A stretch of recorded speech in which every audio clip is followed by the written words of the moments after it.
हम प्रभु परमेश्वर को धन्यवाद देंगे कि परमेश्वर अद्भुत काम करता है, सामर्थ्य के काम करता है, शक्ति के काम करता है। आज की सुबह के लिए एक बार फिर से परमेश्वर पिता को धन्यवाद।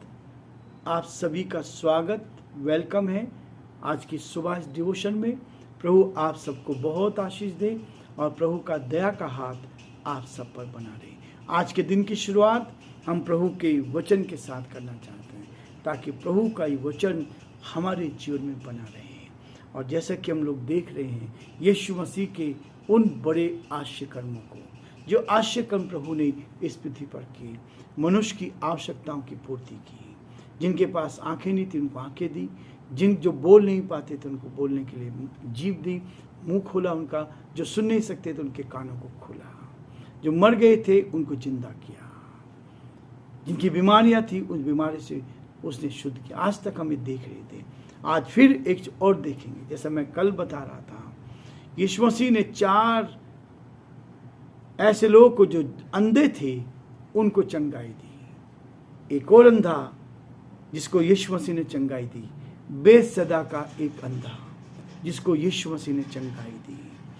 और कितने 4 अंधों को यीशु मसीह ने अपने जीवन काल में क्या दिया? आंखों की दृष्टि दी। इस चीज को बताता है। पढ़ेंगे मरकुस उसका 8 अध्याय और उसकी 22 पद से लेकर 26 पद तक मैं आपके सामने पढ़ना चाहता हूं ताकि प्रभु इसके द्वारा हम सबको भी बहुत आशीष प्रदान करें। लिखा है मरकुस उसका 8 अध्याय 22 पद में क्या लिखा है? वे बेतसदा में आए और लोग एक अंधे को उसके पास ले आए और उससे विनती की कि उसको छुए। वह उस अंधे का हाथ पकड़कर उसे गांव से बाहर ले गया और उसकी आंखों में थूक कर उस पर हाथ रखे और उससे पूछा, क्या तू कुछ देखता है? उसने आंख उठाकर कहा, मैं मनुष्यों को देखता हूं कि वे मुझे चलते हुए पेड़ों जैसे दिखाई देते हैं। तब उसने दोबारा उसकी आंखों पर हाथ रखे और अंधे ने ध्यान से देखा, वह चंगा हो गया है और सब कुछ साफ साफ देखने लगा। उसने उसे ये कहकर घर भेजा, इस गांव के भीतर पांव न रखना। परमेश्वर अपने इस वचन के पढ़े और सुने जाने पर आशीष दे। आमीन। दुआ करेंगे। प्रियो पवित्र परमेश्वर, हम आपके चरणों में झुके हैं। हमारा हृदय आपके प्रति धन्यवाद से भरा हुआ प्रभु कि आपने हमें संभाला, आपने हमारी सहायता की, आपकी दया दृष्टि हम पर रही, इसके लिए धन्यवाद देते हैं। हमारी प्रार्थना, हमारी विनती प्रभु, आपके अनुग्रह की दृष्टि हम पर बनी रहे, आपका हाथ हम पर बना रहे, आपकी करुणा हम पर बनी रहे। प्रभु जी, हम प्रार्थना करते हैं हमारे सारे भाई बहनों के लिए जो आज हमारे साथ इस यूट्यूब पर जुड़े हुए। प्रभु जी, सबको हम आपके हाथ में सौंपते हैं, यीशु के नाम से आशीष को भेजते हैं। एक एक जन को प्रभु उत्तम आशीष से भरपूर कर, आज का दिन जिसकी शुरुआत हम आपके वचन से कर रहे हैं प्रभु, हम सब के लिए आशीष में बन सके। इस डिवोशन पर आपकी आशीष हो, एक एक शब्द प्रभु जी केवल आपकी ओर से हो सके, आपकी आत्मा के द्वारा निकले हुए शब्द हो सके। ये मनुष्य के मेरे शब्द ना हो परंतु आपके हो प्रभु जी, और उसके द्वारा भी प्रभु केवल महिमा आपको मिल सके। हम बड़े आदर के साथ, दीनता, नम्रता के साथ अपने आप को, अपने तुच्छ और कमजोर जीवन को आपके हाथ में सौंपते हैं। हम पर रहम करें, आत्मा से भर, सामर्थ और शक्ति से भर प्रभु। हमारे प्रदेश पर, राजस्थान पर आपकी आशीष हो। राजस्थान के मुख्यमंत्री अशोक गहलोत जी को संभाल, उन पर आपकी आशीष चाहते हैं। आत्मा से भर, सामर्थ्य से भर, शक्ति से भर। हमारे देश के लिए, देश के प्रधानमंत्री के लिए और राष्ट्रपति के लिए प्रार्थना करते हैं, उत्तम आशीष दे, उनके मन को बदल प्रभु जी, ताकि उस देश का संचालन आपकी महिमा के लिए कर सके। हम प्रार्थना करते हैं प्रभु सारे पुलिस प्रशासन के लिए, मेडिकल के सारे डॉक्टर्स के लिए, नर्सिस के लिए प्रभु, जो हॉस्पिटल्स में काम कर रहे हैं, आप उनको बुद्धि ज्ञान से परिपूर्ण कर आशीष दे, बीमारी परेशानी से बचाएं प्रभु जी। आपके सेवकों के लिए प्रार्थना करते हैं, जयपुर शहर के सारे सेवकों के लिए, हमारे प्रदेश के सारे प्रभु सेवकों के लिए जो आपकी सेवकाई में संलग्न है, और प्रभु पूरे देश के एक एक डिस्ट्रिक्ट के लिए, एक एक स्टेट के लिए, पूरे देश के सारे सेवकों को जो गांव में रहकर सेवा कर रहे हैं, अलग अलग जगह जो आपका संदेश दे रहे हैं, उन सब के लिए प्रार्थना करते हैं। आपका हाथ उन पर बना रहे, बीमारी से बचाएं, परेशानी से बचाएं, विरोध से बचाएं, आपका हाथ साथ बना रहे, ताकि सब बातों में आदर महिमा आपको मिल सके। सारी महिमा हम आपको देते हुए विनती को अपने प्रभु अपने धार करता यीशु मसीह के नाम से मांगते हैं, आमीन।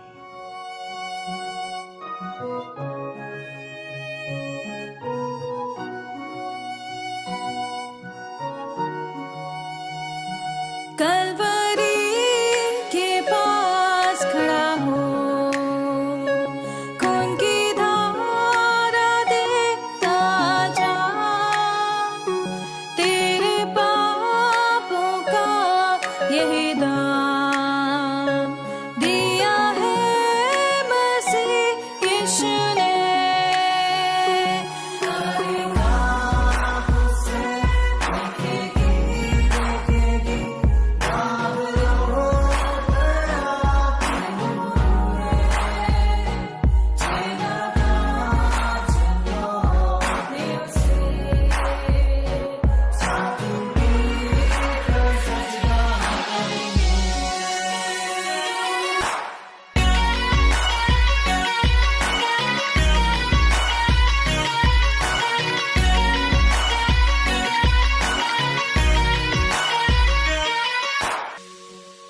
ये हुआ सब तेरे लिए, तूने भी उसे छेड़ा था, फिर भी प्यार से वो बुलाता, जाता क्यों नहीं तू उसके पास, फिर भी प्यार से वो बुलाता, जाता क्यों नहीं तू उसके पास।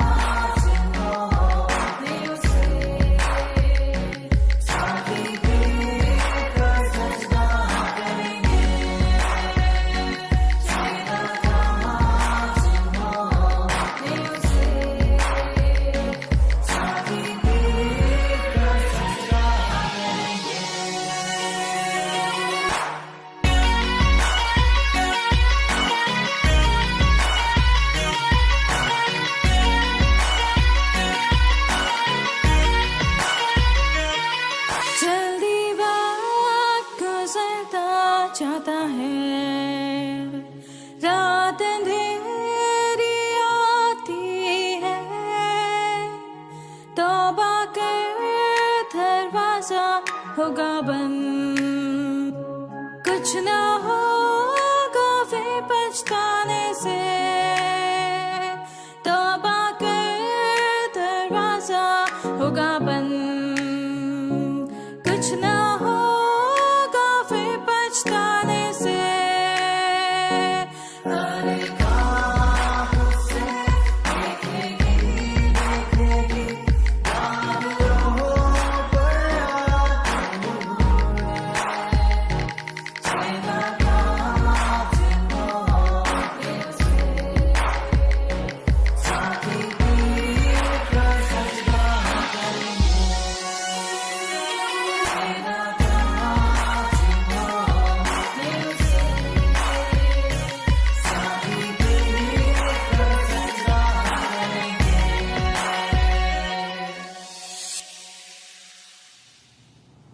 प्रियो, हम धन्यवाद देंगे कि परमेश्वर ने जो बड़े आश्चर्यकर्म होने दिए हैं, यहाँ फिर से लिखा है कि लोग लेकर आए। कल हम देख रहे थे कि भीड़ लेकर आई यीशु मसीह के पास, उस व्यक्ति को लेकर आई जो बहरा था, गूंगा था। आज फिर से एक अंधे को, जो बेसदा का अंधा था, और लोग एक अंधे को उसके पास ले आए। उसके पास ले। अब लोगों को मालूम हुआ, अब लोग दौड़ कर आ रहे हैं, लोग उसके पास आ रहे हैं। वो लोगों को नहीं बुला रहा है, लोग आ रहे हैं उसके पास। जब आप काम करेंगे, जब आप चंगाई देंगे, जब आप से लोगों की सेवा करेंगे तो लोग आपके पास आएंगे। जब आप नेता की सेवा करते हैं तो नेता लोगों की सेवा करते हैं तो लोग नेता के पास जाते हैं अपनी समस्या का समाधान कराने के लिए। तो ये नहीं कह सकता कि भीड़ मेरे पास नहीं आनी चाहिए। यीशु ने के पास लोग आए, लोग एक अंधे को उसके पास ले आए और उससे विनती की उसको छू। सबको मालूम चलने लगा यीशु मसीह के छूते चंगाई मिलती है, यीशु मसीह के छूने से ही सामर्थ मिलती है, यीशु मसीह के छूने से ही बीमारियां भाग जाती हैं। ये लोग को पता लगने लगा और अब लोग विनती नहीं कर रहे हैं, उससे कह रहे हैं, आदेश दे रहे हैं, अपने आप आ रहे हैं। लोग क्या कर रहे हैं? मैं बार बार इस बात को कहता हूं, लोग कहते हैं धर्म परिवर्तन कुछ नहीं है। लोग तो सच्चाई की खोज में है प्रियो। आज सारी दुनिया सच्चाई की खोज में, जहां उनको सच्चाई मिल जाएगी। यीशु मसीह ने कहा तुम सत्य को जानो, सत्य तुम्हें आजाद करेगा। जहां उनको सत्य मिल जाएगा उस सत्य को पकड़ लेंगे। ढूंढो तो पाओगे, खटखटाओ तो तुम्हारे लिए खोला जाएगा। यहाँ लोग उसके पास आए। इन लोगों ने क्या किया? लेकर यीशु के पास आए। वह उस अंधे पर हाथ पकड़कर उसे गांव के बाहर ले गया। यहां भी लोगों के सामने नहीं है, उस गांव से बिल्कुल बाहर लेकर गया। उस सीमा से जहां पाप था, जहां कमियां थी, जहां घटिया थी, उन सब से अलग लेकर गया। प्रभु हमें शुद्ध करता है, पाप की गुलामी से शुद्ध करता है, हमारे जीवन में से हमारी सारी तकलीफ को दूर करता है। इस अंधे को गांव से बाहर ले गया और उसकी आंख में थूक कर उस पर हाथ रखा। हमने देखा था उस बहरे के, जब यीशु मसीह ने थूका, मिट्टी ली और उसकी मुंह पर लगाई, कानों में उंगली डाली, वो ठीक हो गया। यहां एक और चीज है, अलग तरीके से कर रहा है। लोग लेकर आए हैं और वो गांव से बाहर ले गया, उसने थूका और क्या किया? उसकी आंखों में थूका और उस पर हाथ रखी। तब उससे कहा क्या दिख रहा है? बोला मुझे तो क्या दिख रहा है, लोग पेड़ों के समान चलते दिखाई दे रहे हैं। विश्वास की कमी के कारण हम कई बार पिछड़ जाते। जब विश्वास नहीं होता है तब परमेश्वर हमारे जीवन में पूरा काम नहीं कर पाता। और आप देखिए दोबारा यीशु मसीह ने कहा क्या? तब उसने दोबारा उसकी आंखों पर हाथ रखे। लोगों ने कहा था हाथ रखना, यीशु मसीह ने हाथ रखे और अंधे ने ध्यान से देखा तो वह चंगा हो गया। प्रभु की सामर्थ, उसके टच करने से, उसके हाथ रखने से परमेश्वर अद्भुत काम करता है, सामर्थ के काम करता है, शक्ति के काम करता है, अपनी महिमा को प्रकट करता है। इस अंधे के जीवन में भी प्रभु ने ऐसा काम किया। प्रियो, ये आश्चर्यक्रम ऐसे आश्चर्यक्रम हैं जो वास्तव में हमारे जीवन को भी हिला देते हैं। और फिर इस बात को फिर स्पष्ट करता है। उसने उसे यह कहकर घर भेज दिया,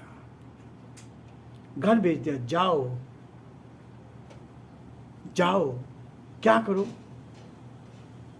जो लोग आज कहते हैं, जो लोग आज स्पष्ट करते हैं, कोशिश करते हैं, झूठे ब्लेम लगाकर, झूठी बातें कहकर कहते हैं कि नहीं, ये लोगों को बुलाते हैं और उनको धर्म परिवर्तन करते हैं। ऐसा नहीं प्रियो, मैं इसलिए स्पष्ट कर रहा हूं इसको।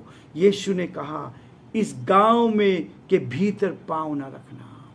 कल हमने देखा था, उसने इस बहरे से लोगों से कहा किसी को मत कहना, लेकिन उसने मना करने के बाद भी लोग बोलने लगे, और यहां भी इस व्यक्ति से कहा इस गांव के भीतर क्या नहीं करना, इस गांव के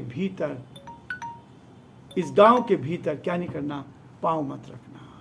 ये परमेश्वर का वचन है प्रियो। ये वचन इस बात को बहुत स्पष्ट करता है, इस बात को स्पष्ट करता है। ये परमेश्वर का वचन है। परमेश्वर का वचन कभी भी किसी के धर्म परिवर्तन की बात नहीं करता है। ये सच्चाई को प्रकट करता है, ये दिल के हृदय की बात को करता है, इस मन में जो बुराइयां हैं उनको दूर करने की बात करता है, इस मन को साफ करने की बात करता है। यीशु मसीह ने केवल लोगों को चंगाई दी और वो आज भी जीवित है, आज भी चंगाई देता है। उसके लोग, प्रभु के लोग आज भी चंगाई दे रहे हैं। आप प्रभु के लोग चंगाई देते हैं और लोग उनके पास आते हैं। दोष उन पर लगाया जाता है, ऐसा नहीं है प्रियो। सच्चाई तो कभी छुप नहीं सकती है। सच्चाई तो बराबर बनी रहेगी। इसलिए परमेश्वर चाहता है कि हम इन आश्चर्य कर्मों पर विश्वास करें जो प्रभु ने किए। इस अंधे को आंखें दी। कई बार ये हमारी आंखें, सांसारिक आंखें हमारी खुली हुई है, लेकिन आत्मिक आंखें आज भी बंद है। हमारी आत्मिक आंखें आज भी बंद है। उन आत्मिक आंखों को खुलने की आवश्यकता है। जिस दिन आपकी आंखें खुल जाएगी, आपको साफ साफ दिखाई देने लगेगा, साफ साफ दिखाई देने लगेगा कि सच्चाई क्या है। आज बहुत सारे लोगों की आंखों पर पर्दा पड़ा है, सत्य उनको दिखाई नहीं दे रहा है। जो लोग सच्चाई से काम करें, ईमानदारी से काम करें, उनको रोकने की कोशिश कर रहे हैं। प्रियो, प्रभु चाहता है कि हमारी आंखें खोली जाएं और हम संसार में साफ देख सकें। प्रभु हम सबकी सहायता करें और प्रभु का हाथ हम सब पर